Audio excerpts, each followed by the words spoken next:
The violence in Kashmir poses a challenge to New Delhi because it represents a new phase in a decades-old conflict. Military might alone may not solve the problem this time. The dispute over Kashmir has triggered 3 wars between India and Pakistan. At the center, Indian-controlled Jammu and Kashmir state that has seen decades of armed militancy. Today, Indian troops face a different foe in Kashmir. CNN-IBN senior correspondent Pavan Bali. It's been called the gunless struggle, Kashmir's own intifada, or sponsored agitation of terrorism. In the next half an hour, we are going to bring you an insight into the phenomena of stone rage.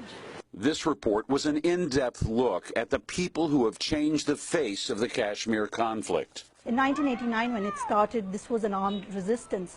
But now what we are seeing is the protest and the conflict has moved into the hands of the people. And they are young people, they're teenagers, 16 years old, 17 years old. These are not basically armed militants. They are just the locals there who are, they're just tired of the status quo over the Kashmir issue. In their eyes, the status quo is an Indian occupation. For decades, India has refused to even talk about independence for Kashmir. For all of those years, New Delhi has branded militant opposition to its rule of this part of Kashmir as terrorism, sponsored by neighboring Pakistan.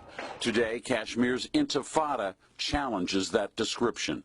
They have been trying to say that this is being supported by Pakistan and militant groups and the terrorist outfits like Lashkar-e-Toiba. But when you look at the streets of Kashmir, they're just young people there in thousands and hundreds of numbers who come out every day so that their voices are heard. The young protesters say they are hurling stones to demand their rights. In a post-9/11 Kashmir, the gun has lost credibility, but their stone rage is gaining support. So they do have more support in Kashmir than the regular armed militants. In fact, what you see in Kashmir is that these teenagers, they are laying down the policy for the separatist leaders. It's not the separatist leaders who are laying it out for them. This week, police responded with force to crack down on months of protests.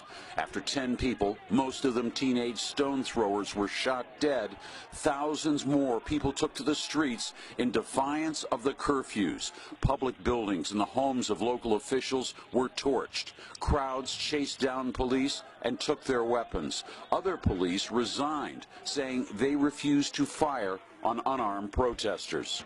India clearly wants to contain the worst violence in almost 2 years. What it appears unwilling to do is talk about what these young protesters really want: a future and independent Kashmir.